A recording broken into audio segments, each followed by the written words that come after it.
615 000 signatures au début de cette semaine. Les opposants à la privatisation d'Aéroports de Paris sont encore loin du compte.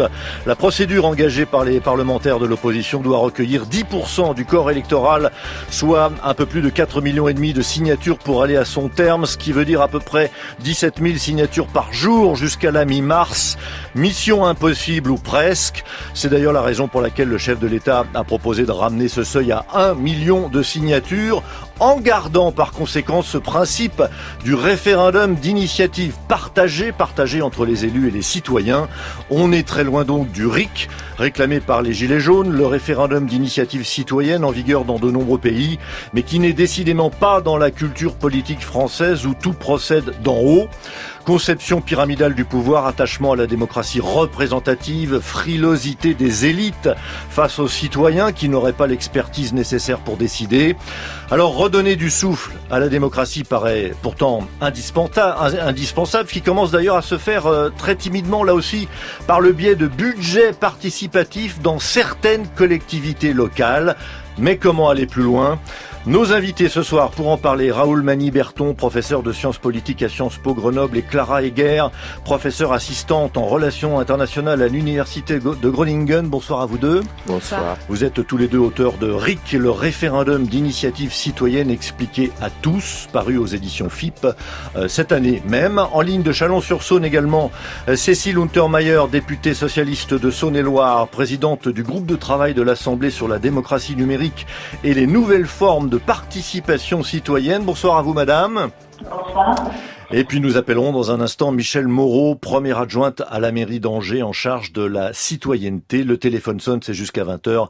Vos questions, vos remarques, bien sûr au 01 45 24 7000 ou sur la boîte mail de l'émission. Yves Decamp. Le téléphone sonne. Premier auditeur, ce soir, il nous appelle de Grenoble, c'est vous, Patrick. Bonsoir à vous. Oui, bonsoir. Merci pour la qualité de vos émissions et merci de prendre mon appel. Moi, je voudrais apporter mon témoignage donc au niveau de la ville de Grenoble, où la ville de Grenoble, ayant plus de 80 000 habitants, est concernée par les mesures mises en place par le législateur pour obliger des structures de démocratie participative. Alors, en l'occurrence, à Grenoble, ça s'appelle les CCI, mais peu importe. Et ce que je constate malheureusement, donc effectivement, c'est de l'appel à bénévolat, c'est du volontariat, et malheureusement, après quelques années, puisqu'à Grenoble, ça s'est mis en place en 2015, donc ces structures qui existent, eh bien à Grenoble, nous avons énormément de mal à recruter des habitants pour venir rejoindre ces CCI. Et puis un autre témoignage, c'est que quand le président a mis en place son organisation autour des grands débats nationaux, eh bien à plusieurs associations, nous avons organisé un grand débat national, et sur notre quartier où il y a à peu près 6000 personnes, je le fais à la louche, eh bien il y avait 22 habitants. Donc ce que je veux dire par là, c'est que je pense que des dispositifs, il en existe déjà, et ça ce sont les deux exemples que je viens de citer, et que voilà, il y a déjà moyen de s'impliquer, je pense, dans la démocratie participative. Mais en l'occurrence, Patrick, il s'agit juste de discuter. C'est une consultation qui est organisée où il y a une prise de décision des citoyens. Alors sur la structure qui s'appelle le CCI, donc effectivement on est là pour faire évoluer, je dirais la vie des habitants, et on est sollicité sur des projets. Donc la ville nous sollicite, nous demande notre avis sur certains projets de réorganisation, de construction, d'aménagement, par exemple les grandes pistes cyclables qui s'appellent Chrono-Vélo. Voilà, donc on a un avis consultatif et le législateur nous prévoit de saisir le maire d'une question exposée lors du conseil municipal. Alors effectivement, ça ne touche que les 80 000, que les villes de plus de 80 000 habitants, mais peut-être que ce dispositif existe sous d'autres formes dans les plus petites communes. Là, j'avoue que je ne sais pas. Voilà, c'était juste mon témoignage que je voulais apporter. Merci à vous, Patrick, pour ce témoignage. Voilà, la démocratie participative, c'est un bien grand mot. Ça ne marche pas toujours. Qui veut intervenir ? Peut-être juste un mot, vu que je viens de Grenoble et que j'ai observé un peu. En 2016, Grenoble, peut-être vous savez, il a mis en place ce qui s'appelle le droit d'interpellation, qui était en fait un RIC. C'est-à-dire avec 2000 signatures, ça donnait lieu à une votation si le conseil municipal était en désaccord, et la mairie s'était engagée à suivre l'avis. C'était un mécanisme donc décisionnel contrairement à tous les mécanismes qu'il y a en cours qui sont simplement consultatifs. Ce mécanisme-là a été cassé par le préfet pour une raison simple, c'est que en France, avoir un mécanisme décisionnel dans lequel les citoyens prennent directement les décisions est illégal. Donc, en fait, Grenoble n'était pas la seule à avoir un jugement cassé là-dessus. Mais pourtant, ça existe, la démocratie participative aujourd'hui. Oui, mais ça revient dans l'essentiel, je l'ai dit un peu tout à l'heure, à des budgets participatifs. Une petite partie du budget est mise au vote des citoyens. Juste un point sur le droit local. Il faut pas confondre la démocratie participative et la démocratie directe. La démocratie directe, ça veut dire quand les citoyens décident. La démocratie participative, c'est quand les citoyens participent. Donc, effectivement, les budgets participatifs n'ont pas, au niveau légal, une valeur décisionnelle. Ils sont consultatifs, même s'ils sont suivis, très souvent. Donc, il consiste à mettre ensemble des gens avec beaucoup d'énergie, beaucoup de discussions, pour avoir des discussions autour d'environ 5% du budget de la municipalité. Et en plus, sans que ce soit une décision prise automatiquement. Alors on va en reparler, mais en général les choix exprimés lors de ces votes, en tout cas c'est le cas dans un certain nombre de villes, sont ensuite appliqués. Bon, ce sont pas des enjeux énormes, hein, ce sont des aménagements urbains le plus souvent. Cécile Untermaier, vous avez réfléchi, donc vous êtes députée socialiste de Saône-et-Loire, hein, présidente du groupe de travail de l'Assemblée sur les nouvelles formes de participation citoyenne. Vous avez réfléchi à tout ça. Comment pourrait-on aller plus loin ? Écoutez, de toute façon, je pense qu'il ne faut pas opposer démocratie directe à la démocratie participative. Il faut au contraire, c'est vrai que ce sont deux démocraties qui sont parallèles. Moi, personnellement, et mon groupe avec lequel je travaillais, nous préférons le croisement de la démocratie représentative et de la démocratie directe.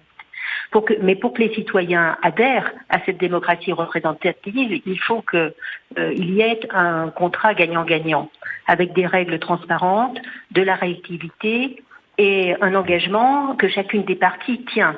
Et si le dispositif est décisionnel, parce que contrairement à ce que j'ai entendu, on peut avoir des dispositifs décisionnels, eh bien ces décisions, elles doivent être prises, quelle que soit la décision qui a été prise. Mais il me semble que nous avançons quand même dans cette voie de la démocratie participative, avec cette exigence, eh bien de mettre diverses formes d'expression citoyenne. Je crois que pour que la démocratie vive, bien sûr, elle doit aller au-delà de l'urne. Elle doit multiplier les formes d'expression citoyenne. Ça, c'est Pierre Rosanvallon qui l'a théorisé et exprimé d'une manière tout à fait claire. L'urne ne peut suffire à définir la démocratie. Donc il faut y ajouter diverses formes d'expression citoyenne. Certaines ne sont pas abouties, mais tant pis, elles ont existé et à un moment, un débat a eu lieu. Et d'autres peuvent aboutir. Alors nous, ce que nous devons faire, bien sûr, en tant que législateurs, c'est proposer des révisions constitutionnelles. C'est ce que nous avions d'ailleurs fait lors du projet de loi de révision constitutionnelle, en révisant notamment les seuils du fameux RIP, c'est-à-dire le référendum d'initiative partagée, qui existe actuellement et dont le président de la République lui-même reconnaît que les seuils ne sont pas tenables. Mais qui reste, Cécile Untermaier, qui reste à l'initiative des parlementaires. Et des électeurs. Il faut l'initiative des parlementaires. Mais 185 parlementaires, ça n'est pas évident. Et là, pour ce qui est du RIP sur les aéroports de Paris, c'est l'ensemble de l'opposition, sénateurs et députés, sur tous les bancs, qui se sont réunis finalement pour permettre la validation par le Conseil constitutionnel de ce RIP pour lutter contre la privatisation des aéroports de Paris. Oui, mais là, c'est le seuil des signatures qui est beaucoup trop élevé. Tout le monde l'a dit, tout le monde le sait. C'est trop élevé. Et là, si vous voulez, ce qui me semble tout à fait dommageable, c'est que des institutions telles que les nôtres et notre Constitution conservent des dispositifs que l'on sait inopérants. Et c'est ce que nous avions dit lors de la révision constitutionnelle. À tout le moins, on doit changer les seuils de ce référendum d'initiative partagée parce que c'est un mensonge et un irrespect vis-à-vis des citoyens, lesquels ne peuvent pas se saisir de ce dispositif. Alors d'ailleurs, à propos du RIP, on a beaucoup de témoignages nous disant que c'est un peu le parcours du combattant, hein, pour aller signer. On demande des informations que tout le monde n'a pas sur les lieux de naissance, etc. C'est très compliqué. Plusieurs fois, plusieurs personnes viennent dans mes permanences. Les préfets doivent écrire aux maires pour les sensibiliser sur cette question. On a un RIP qui a été validé par le Conseil constitutionnel, donc qui est tout à fait légal. Et il doit y avoir un accompagnement par le gouvernement de la mise en place de ce RIP. Et pour le moment, nous ne l'avons pas suffisamment. Les connexions sont très compliquées. Beaucoup de personnes me disent qu'elles veulent se connecter mais qu'elles n'y arrivent pas. Moi, j'offre ma permanence pour les accueillir, mais vous voyez bien que c'est du bricolage. Alors même que nous avons finalement réussi une certaine forme de performance en arrivant à mettre sur la table ce référendum d'initiative partagée, nous rencontrons ensuite des difficultés matérielles qui ne devraient pas être dans cette phase du XXIe siècle. Clara Egger, le RIP, ça ne suffit pas clairement pour avancer sur la démocratie participative. Non, très clairement le RIP ça suffit pas et c'est pas un instrument adéquat et c'est même pas celui qui est demandé. Donc c'est une demande qui est à côté. Je pense que l'expérience de Patrick à Grenoble, elle est assez révélatrice de ce qui se passe dans les dispositifs actuels, dans un système qui ne fonctionne pas très bien et qui est assez excluant politiquement. Les dispositifs de démocratie participative, ils visaient deux choses. C'était accroître la fréquence à laquelle les gens pouvaient se prononcer sur des sujets, en dehors des élections, mais aussi apporter de la diversité d'opinion. Et là, je reprends les mots de l'invitée précédente. Ce qu'on sait empiriquement, c'est que ça ne marche pas. En fait, les personnes qui participent au dispositif de démocratie participative, et ça, c'est des études qui ont été menées sur toute l'Europe, parce que ces dispositifs sont pas français. Un bel ouvrage qui s'appelle Diploma, démocratie, la démocratie du diplôme, montre que ce qui est encore plus paradoxal, c'est que quand on veut accroître la participation, ceux qui participent, ce sont les mêmes que ceux qui votent. Des personnes motivées, éduquées, diplômées, renseignées, qui passent une énergie très très forte à se saisir de ces enjeux qui sont techniques aussi, pour des résultats qui sont minimes, parce que le jour où en fait un conseil municipal n'a pas envie de suivre la recommandation, c'est un coût politique important, mais il peut ne pas la suivre. Rien ne l'oblige à la suivre aujourd'hui. Alors, si je peux ajouter un mot sur le RIP, juste par rapport à ce qui a été dit tout à l'heure, juste quelques points de rectification. Le RIP, il est pas tout à fait partagé puisque l'initiative vient des parlementaires et ensuite on va chercher les signatures. Donc c'est pas possible de rechercher les signatures derrière. Le fait d'avoir contrairement au RIC qui laisse l'initiative aux citoyens, c'est-à-dire que sans passer par le Parlement. Le RIP est même plus dur que ce qui s'appelle généralement dans le monde des initiatives minoritaires, c'est-à-dire effectivement un cinquième des députés généralement minoritaires lancent un référendum, mais ils n'ont pas besoin des citoyens. Là, c'est un problème, c'est-à-dire que ça augmente la difficulté pour tout le monde. Juste sur le récolte de signatures, c'est pas seulement une question de nombre qui est évidemment inatteignable, mais c'est aussi une question de récolte, c'est-à-dire que c'est sur une plateforme internet. On sait très bien que quand on laisse les citoyens, on vient de le voir, c'est compliqué. Voilà. Ok, je vous laisse la suite de la discussion. En parlant de votation, on a souvent en tête l'exemple suisse, bien sûr, et c'est justement de la Suisse que Pierre veut nous parler. Bonsoir à vous, Pierre. Vous nous appelez de l'Isère encore. Oui, bonsoir. Oui, en effet, de l'Isère. Voilà, alors moi j'ai la chance d'avoir des amis suisses avec qui cet hiver on a échangé sur les problèmes de référendum et de votation. Donc j'en ai tiré quelques conclusions. La première, c'est que le système suisse est très progressif et il y a beaucoup de garde-fous, d'aller-retour vis-à-vis de la constitutionnalité. Et j'ai compté 9 étapes entre ce que les Suisses appellent l'initiative populaire et puis le référendum. La deuxième constatation que j'ai faite, c'est que il n'existe pas en Suisse de référendum révocatoire ou de référendum concernant les traités internationaux, tels que le CETA ou le Mercosur dont on parle actuellement. Voilà. Et la troisième remarque qui me vient à l'idée, c'est que ces référendums sont précédés par un très gros travail qui demande une grosse présence des citoyens. Il y a des livrets qui sont donnés pour chacun des thèmes du référendum, des émissions qui sont faites à la télévision, des conférences, et qui demandent de se mobiliser pour la participation et comprendre ce qui se passe. Et en conclusion, mes amis suisses disent que la participation est en baisse. D'abord parce qu'ils trouvent qu'il y a beaucoup de référendums qui sont regroupés sur des journées qu'ils appellent les votations, que certains sujets aussi sont très techniques, n'enthousiasment pas les foules et demanderaient, pour avoir un vrai avis, et là je pense au CETA, d'étudier réellement dans le détail ce qui est présenté. Et donc il y a une participation qui est en baisse. D'accord. Mais voilà, donc l'idée c'était qu'on avait un système en France qui était quand même à mi-chemin entre l'instabilité permanente et la stabilité permanente. Alors on comprend bien, Pierre, que de votre point de vue, l'exemple suisse n'est pas toujours convaincant, Clara Egger. Oh je pense que, je sais pas moi, ce que je retiens de Pierre, c'est qu'il l'est assez convaincant. L'exemple beaucoup plus difficile qu'on ne croit. Oui, parce que alors nous, quand on a écrit cet ouvrage et puis on a fait une série de conférences pour le présenter, il y a plusieurs aspects sur la remarque de Pierre sur lequel je voudrais revenir. C'est que souvent en France, on a l'idée d'une votation comme un oui-non. Pour ou contre la peine de mort. Pour ou contre le suffrage féminin. C'est le principe du référendum. C'est le principe du référendum, mais de type gouvernemental. C'est-à-dire le gouvernement pose une question selon ses termes à la population pour savoir s'il l'accepte ou non. On peut penser au référendum sur le projet de constitution pour l'Europe, par exemple. Là, l'initiative populaire, c'est complètement différent. C'est à l'initiative des citoyens d'écrire le projet. D'écrire complètement le projet de loi, donc d'être capable de dire là je change cet article ou le projet de loi constitutionnel. Alors on a des propositions en Suisse qui peuvent être très très longues, parce qu'il faut être capable de dire ce mot-là je le change par celui-là, donc ça demande effectivement un travail très important. Ça c'est sûr, c'est pas quelque chose, on se lève le matin, on dit je suis pas d'accord avec cette loi et j'écris sur un petit bout de papier, je le présente. C'est pas ça, c'est vraiment un gros travail. Je sais pas si j'ai bien compris la remarque de Pierre, parce que c'est vrai que dans les débats actuels, quand on parle de référendum en toute matière, les Suisses ont le référendum obligatoire. C'est-à-dire tout changement constitutionnel nécessite de faire venir, de convoquer un référendum. Ce qui n'est pas le cas en France, puisque même si la voie normalement habituelle dans la Constitution française devrait être la voie référendaire, en fait, il y a aussi la possibilité de passer par les 3/5 du Parlement. Donc les Suisses, oui, votent en matière internationale.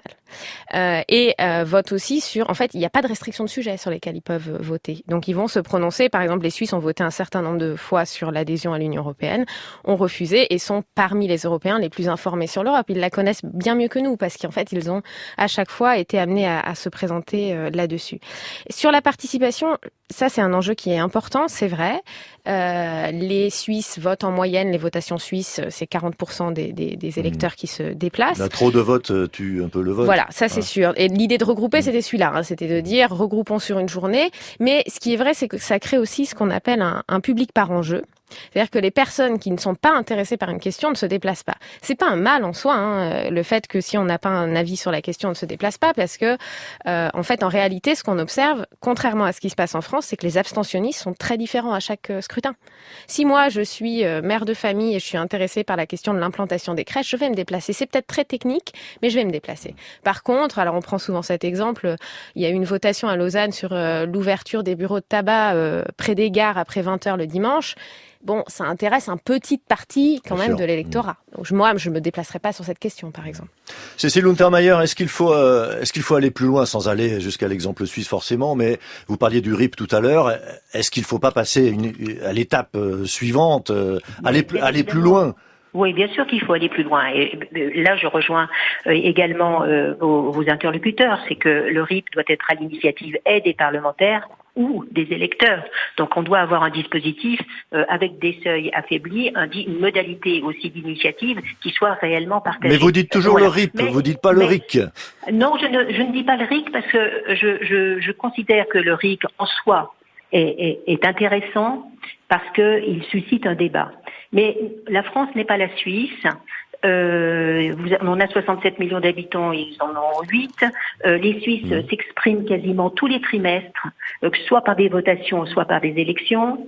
Ils sont appelés à se prononcer pour ou contre les cornages des bœufs, par exemple. C'est pas inutile. C'est un débat.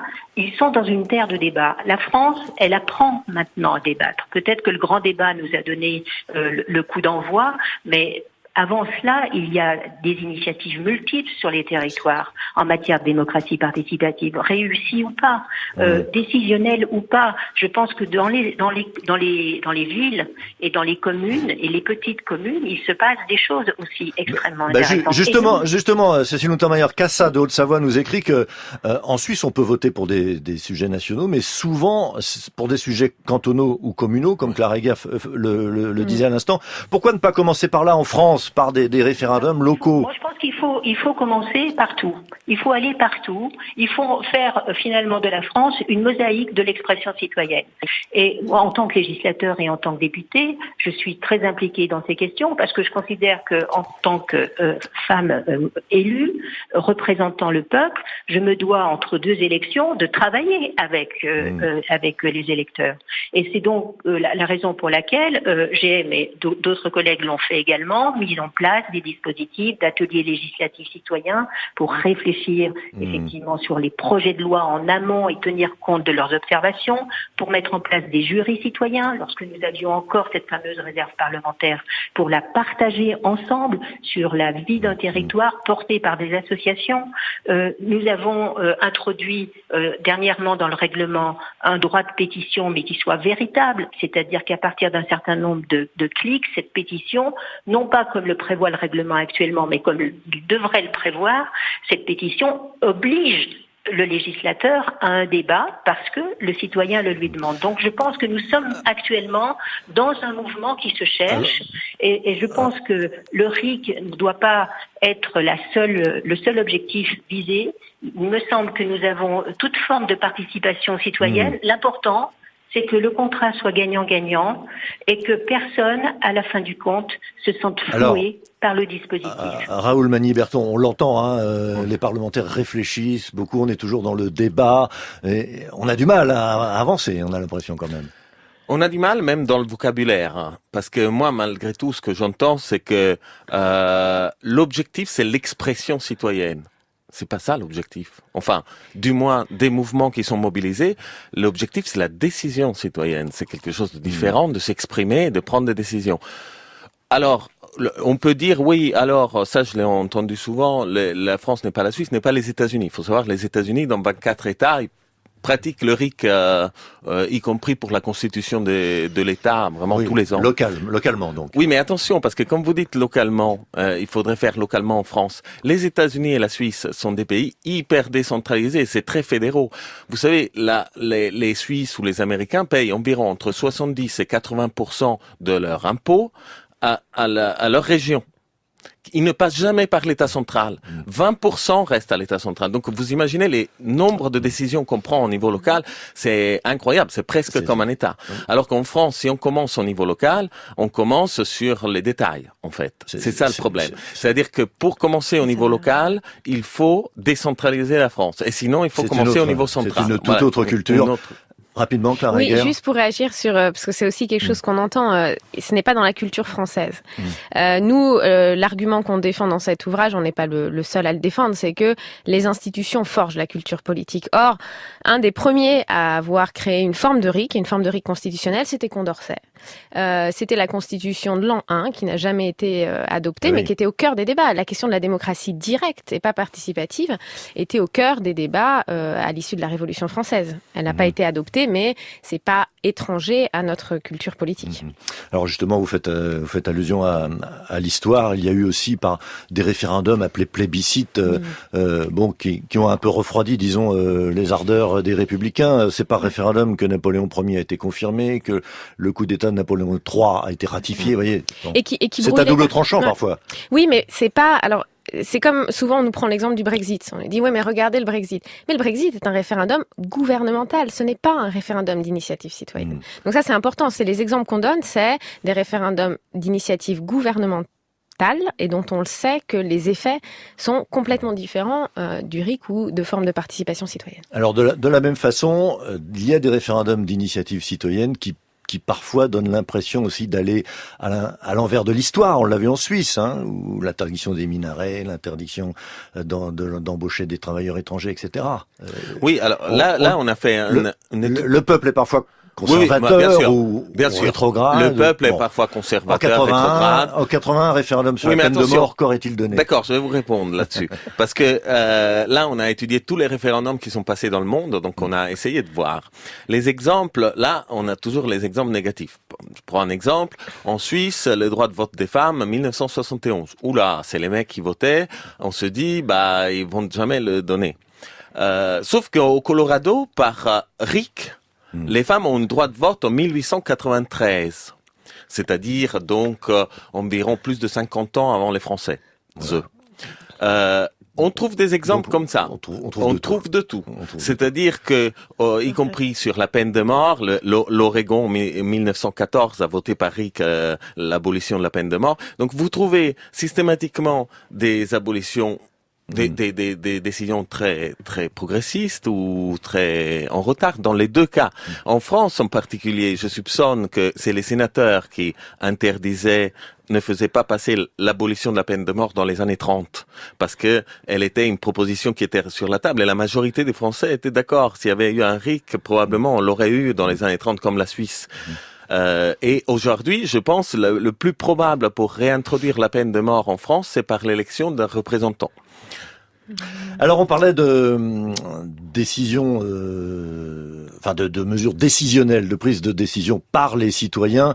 On parlait de démocratie participative, elle existe donc aujourd'hui dans 90 villes, à peu près villes et départements, notamment à Paris sur 5% du budget d'investissement, 100 millions d'euros à peu près. La ville d'Angers également s'y est mis depuis l'année dernière. Bonsoir Michel Moreau. Bonsoir. Vous êtes première adjointe au maire d'Angers en charge de la citoyenneté. Alors, vous demandez donc aux Angevins, aux Angevines de donner leur avis sur une toute petite partie du budget d'investissement. Oui, c'est quoi, 1 million d'euros? Il est évident que notre politique en faveur de la citoyenneté et de l'expression des citoyens ne se limite pas à cela, sinon ça ferait un peu gadget. C'est tout un ensemble, bien entendu, de dispositifs avec un changement culturel important dans nos services, dans la mentalité des élus également, puisque nous avons établi une charte de la démocratie participative où on rappelle évidemment le vocabulaire classique, l'expertise d'usage, ne pas tricher. On en avait même oublié que nos experts d'usage étaient aussi nos salariés. À force de dire que l'habitant il est expert d'usage, il ne faut pas oublier qu'on a aussi des professionnels. Donc je crois que le budget participatif, c'est une étape supplémentaire, puisqu'on avait déjà, et nous avons déjà, les fonds de participation des habitants, les journaux de quartier qui permettent aussi une façon de s'exprimer. Moi, je crois que la loi fait avancer les choses. Elle n'est pas suffisante.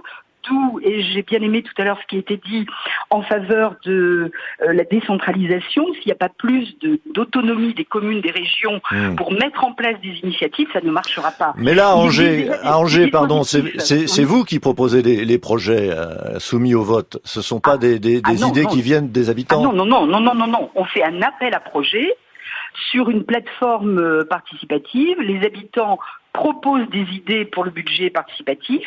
Ensuite, il y a une étude de faisabilité dans les services. Les contraintes sont que l'investissement doit être sur l'espace propriété de la ville, que ça rentre dans les limites budgétaires et dans un calendrier réalisable. Après, le porteur ou les porteurs de projet suivent l'action qu'ils ont proposée. L'investissement jusqu'à la réalisation.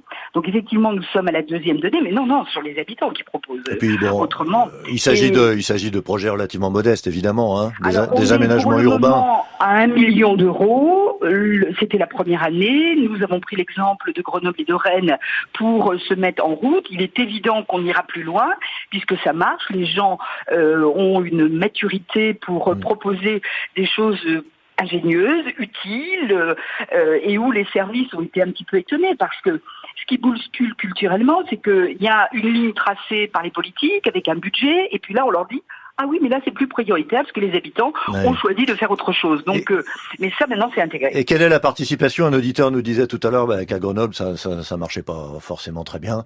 Nulle part. Nulle part. Voilà. Quel est l'investissement des Angevins? Je suis modeste. La première année, nous avons donc eu 300 propositions. 60 ont été mises au vote parce qu'il y avait des propositions à peu près identiques, donc il y a eu des regroupements, et nous avons eu très exactement 6667 votants pour cette première année. Là, nous en sommes à la deuxième année, donc pour les votants, nous allons bien sûr avec les tablettes numériques sur l'espace public pour que les gens viennent voter, à la sortie des écoles, pour que les gens qui n'ont pas l'habitude du numérique puissent aussi s'exprimer. Moi, je crois que c'est un des éléments. Nous comptons beaucoup aussi sur la formation citoyenne, et j'ai bien aimé l'idée des ateliers de citoyenneté, parce que n'oublions pas que dans notre pays, il y a la loi de 2003 sur les conseils de quartier, qui a été pour les villes de plus de 80 000 habitants, qui n'est pas forcément bien appliquée, ou alors on met des élus à la tête des conseils et c'est pas ça. Ou alors on ne tient pas compte de ce qui a été proposé. Nous, une fois par an, les conseils de quartier sont réunis en conseil municipal, public, et font la synthèse de leurs travaux et peuvent dire pourquoi on a dit oui, pourquoi on a dit non. L'important, c'est de prendre en compte. On ne peut pas tout réaliser, mais l'important, c'est de dire pourquoi. Donc, les autosaisines ou les saisines qui sont faites doivent avoir une réponse précise. Il y va de la crédibilité des élus. Je pense que c'est ça aussi. Ne pas dire que c'est une concertation si c'est juste une information. Et n'oublions pas non plus la loi Lamy avec les conseils citoyens pour les quartiers politiques de la ville. Alors c'est plus compliqué parce que ça concerne un dispositif contractuel. N'oublions pas, et moi j'insiste beaucoup, le premier rôle des citoyens, c'est de s'exprimer, de faire bouger les choses au niveau des conseils d'école. Et là, on a un abandon aussi des parents. Et c'est un lieu où on peut parler, non pas du programme scolaire, mais de l'environnement de l'école, de la sortie de l'école, et de faire bouger les élus. On doit avoir beaucoup d'humilité, nous, sur le travail que l'on mène. Et puis, je suis aussi pour la formation, pour les syndicats, pour les partis politiques. Parce que... Merci beaucoup, Michèle Moreau. Vous êtes intarissable sur ce sujet. On voit que ça passionne, en tout cas, les élus de ce pays. Et c'est plutôt une bonne nouvelle, finalement, Clara Heger. Oui, ça, je pense qu'il n'y a pas de remise en doute qu'au niveau local, il y a beaucoup d'initiatives, il y a quelque chose qui est en train de se passer. Et je pense qu'il y a aussi le constat que là, le divorce, en tout cas, et les données d'enquête d'opinion sont très claires là-dessus. Le divorce entre les représentants et les représentés est extrêmement fort. Et donc, il faut faire quelque chose. La question, c'est que faut-il faire ? Et si on veut atteindre l'objectif de rendre les gens plus actifs, il faut les laisser décider. Est-ce qu'il faut aller jusqu'au RIC que demandent les Gilets jaunes, c'est-à-dire une initiative citoyenne qui permettrait de voter ou d'abroger une loi et surtout de révoquer un élu? Alors juste une chose, tout à l'heure, il a été dit qu'en Suisse n'existe pas ce qui est correct au niveau national, mais le référendum révocatoire. Oui. Voilà, référendum révocatoire, il y a enfin une procédure de révocation, il y a dans 7 cantons suisses. Donc, je comprends, dans votre question, est-ce qu'il faut aller jusqu'à? Mais jusqu'à, c'est pas très loin. Il y a quand même 36 pays qui ont le RIC, ils se portent très bien. Il y a des gens qui, comme je notais, il y avait les États de l'Ouest américain qui étaient remplis de personnes qui n'étaient pas scolarisées et qui ont quand même grandi avec ce RIC. C'est un droit qui est, je vais vous raconter, l'Uruguay a le RIC. L'autre jour, on avait un Uruguayen et on parlait de notre livre sur le RIC. Il nous regardait l'air un peu interrogatif. Jusqu'à ce qu'il a demandé, est-ce qu'en France, mais en France, vous l'avez aussi. On a dit non. Quoi? Il a dit. Mais c'est un droit fondamental. On dit souvent que les électeurs ne votent pas sur la question posée, mais sur celui qui la pose. C'est pour ça qu'on est très très réticent au référendum en France. Mais est-ce qu'à contrario, Cécile Untermaier, je vous pose la question, est-ce qu'à contrario, ce problème-là, justement, ne serait pas résolu par un RIC, puisque en l'occurrence, le RIC est initié non pas par le gouvernement, mais par les citoyens eux-mêmes? Écoutez, moi, je crois quand même qu'on ne peut pas coller un dispositif comme ça qui émerge. Il faut vraiment écouter le terrain. Et écouter les citoyens. Et je pense que, par exemple, l'exemple d'Angers... Ils se sont exprimés, les citoyens. Non, mais l'exemple d'Angers est tout à fait intéressant. On voit effectivement des dispositifs qui sont mis en place, qui marchent ou qui ne marchent pas, mais on sent quand même une culture citoyenne qui se met en place. Moi, je vais vous donner un exemple de dispositif décisionnel, parce que il n'y a pas que le RIC qui est décisionnel. J'ai mis en place un jury citoyen pour répartir l'enveloppe de 130 000 euros que je disposais dans ma circonscription, réservée aux associations et aux petites communes. En fait, j'ai fait un appel à candidature, on a fait la parité femmes-hommes, un jury s'est réuni, il a entendu les associations et il a décidé lui-même de la répartition, de retenir des opérations, d'en écarter d'autres, et je n'étais pas là comme la cheville ouvrière et décisionnelle. Donc on a des dispositifs qui existent. Je crois que au niveau, il n'y a pas la participation citoyenne, c'est pas RIC ou pas RIC. Je pense que c'est tout un ensemble. Bien sûr. Et il ne faut pas se focaliser sur le RIC. Il faut au contraire, je pense, avancer, ratisser de manière humble et large sur cette question de participation.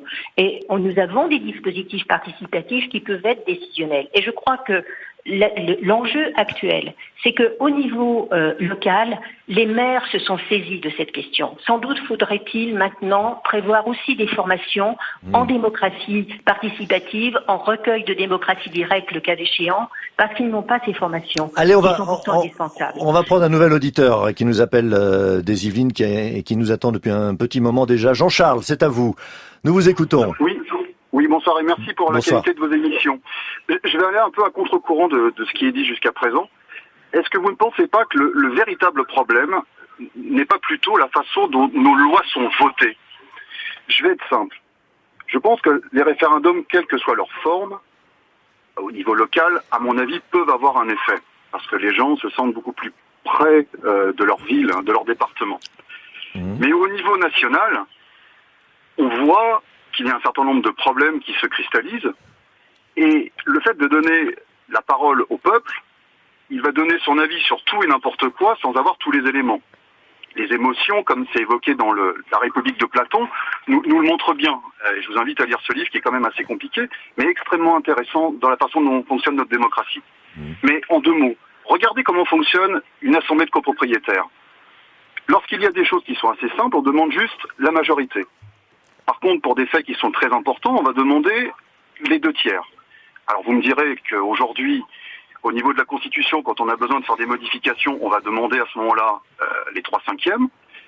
Mais si demain on donne la possibilité au peuple de s'exprimer sur la peine de mort, alors qu'il y a eu juste avant quelque chose de très important et de grave, on va demander à un moment donné aux gens de s'exprimer sur la fin de vie, avec tous les éléments qu'on a pu voir sur l'affaire Vincent-Lambert. Est-ce que aujourd'hui notre problème, il n'est pas sur nos représentants qui ne prennent pas la mesure des choses et veulent avant tout s'accaparer le pouvoir et ne voient pas l'intérêt du citoyen dans la façon de voter les lois? Mais c'est-à-dire, qu'est-ce que vous proposez alors comme système? Alors, moi je ne suis qu'un simple citoyen. Je dis juste que lorsque l'on demande par exemple pour des choses importantes sur le droit à la fin de vie, sur la façon dont le fait de dire s'il faut oui ou non la peine de mort, est-ce qu'il y a un système qui est en place avec un pouvoir qui va avoir la majorité, tel qu'on a pu le voir depuis ces décennies, est-ce que tout d'un coup on ne peut pas demander aux 3/4 des parlementaires de donner leur avis et va permettre de créer à ce moment-là un rééquilibrage au niveau des décisions qui sont à prendre et beaucoup plus représentatif du peuple? On va voir le système de votation. Du coup, la question qui est importante, c'est que, premièrement, il faut se dire que le RIC, c'est quelque chose qui n'est pas sur toutes les lois. C'est sur les lois sur lesquelles il y a une initiative citoyenne. Donc, ça veut dire c'est sur des lois que les parlementaires ne font pas. Il y a des parlementaires quand il y a le RIC. C'est un instrument de contre-pouvoir. Les effets du RIC, c'est tout à fait contraire à ce que dit Platon dans la République, qui est quand même bien, mais un peu élitiste. Moi, je l'ai lu aussi, ce livre. Parce que, en fait, ce qu'on observe, c'est que la dette publique, quand on a le RIC, est beaucoup plus faible. Donc, la dette publique, c'est vraiment le symbole de l'efficacité d'un État. Les citoyens sont plus raisonnables que les élus? Mais pourquoi? Parce que les citoyens payent. Les élus, non. C'est les citoyens, c'est quand... Comment ça, les élus, non? Ouais, enfin, c'est pas que eux qui payent. Les citoyens, c'est tous les contribuables qui sont en train de voter sur quelque chose. Donc, l'enjeu est complètement différent. Un mot du... Je peux vous dire une chose aussi. C'est important parce que tout à l'heure, on parlait des jurys. Il y a quelque chose qu'il faut comprendre. Dans la situation des RIC, de la démocratie directe, le boulot, c'est le représentant qui le fait. Oui. Et ensuite, le citoyen peut lui dire, je suis pas d'accord, je t'arrête là, ou alors on fait autre chose. En revanche, dans les jurys citoyennes, on demande aux citoyens de faire le boulot des élus sans derrière leur donner le pouvoir de les arrêter quand ils veulent. Vous voyez, c'est totalement différent comme structure. Et c'est vrai que c'est décourageant. Démocratie participative. Un mot, Clara Heger. Oui, juste un mot pour revenir sur un point plus général, parce que le débat s'est orienté sur démocratie participative contre démocratie directe. Je pense qu'il faut rétablir une série de faits sur cette question. Si l'objectif, c'est de remobiliser des citoyens vers la politique et des citoyens qui en sont exclus, la démocratie participative ne marche pas. C'est pas quelque chose qu'on dit avec notre opinion, on s'est levé ce matin. Ce sont des études qui le démontrent. Le RIC n'est pas un dispositif qui émerge aujourd'hui. La Suisse le pratique depuis le 19e siècle. Mais ça fait partie de la démocratie participative, c'est un ensemble, oui, c'est un tout. Non, c'est de la démocratie directe. C'est-à-dire que les gens vraiment décident et les élus ne sont jamais actifs, ne peuvent jamais reprendre en main le phénomène. Donc je pense que sur ces enjeux, ce qui est important, c'est bien sûr le RIC, mais pas que, mais pas tout, mais pas le RIC. Parce que c'est ça qu'on a l'impression d'entendre, en fait, aujourd'hui. Cécile Untermaier, un mot de conclusion, démocratie participative, directe. Ce que j'ai trouvé très intéressant, c'est la réaction de votre dernier interlocuteur sur le rôle de comment la loi est votée. Effectivement, le législateur doit s'interroger là-dessus et l'État doit s'interroger aussi là-dessus. Comment la loi ensuite est appliquée et quel contrôle citoyen est ordonné, organisé par rapport à la loi. Donc on a, je pense, actuellement un très gros enjeu, c'est faire en sorte que l'expression citoyenne, la participation citoyenne, l'écoute citoyenne et même la décision citoyenne, elle soit prise à bras-le-corps par l'État lui-même. Il doit, dans ses dispositifs, par exemple de subventions, associer des jurys citoyens pour que ceux-ci puissent donner leur avis et aient connaissance du mode de fonctionnement de l'État. Nous sommes actuellement dans un impensé juridique du rôle du député qui manque depuis des années. Le député est un espèce de papillon qui se trouve à l'Assemblée nationale alors qu'il doit être également sur le terrain et faire cette navette incessante entre les électeurs, c'est-à-dire les citoyens, et la décision finale qui sera prise. Merci à vous, Cécile Untermaier. On est obligé de s'arrêter là. Députée socialiste de Saône-et-Loire, présidente du groupe de travail à l'Assemblée sur les nouvelles formes de participation citoyenne. Merci à vous. Juste un mot, Raoul Mani-Berton, le seuil de signature, puisqu'on a commencé par là, le RIP actuel, inatteignable, il doit être très élevé, moins élevé, parce que il doit. Alors, s'il n'est pas trop élevé, il y a un risque de manipulation des groupes d'intérêt. Non, pas du tout, parce que c'est le contraire. En fait, c'est le contraire. Disons que les groupes d'intérêt, quand il est élevé, seuls les groupes d'intérêt très riches peuvent le faire. D'accord. Alors que quand il est faible, tous les groupes d'intérêt peuvent le faire. Mais un groupe d'intérêt, c'est aussi une association de quartier, donc ou un syndicat. Donc ça veut dire que plus on le baisse et plus on l'ouvre à l'ensemble des groupes d'intérêt. Alors évidemment, si vous êtes un citoyen dans aucune association, c'est difficile de lancer un truc comme ça. Mais précisément, l'existence de ce phénomène va pousser l'ensemble des gens dans les associations, c'est ce qu'on observe. Merci beaucoup Raoul Mani-Berton. Clara Heger, je rappelle votre ouvrage sur le référendum d'initiative citoyenne expliqué à tous, paru donc aux éditions FIP. Voilà, il est 20h sur France Inter.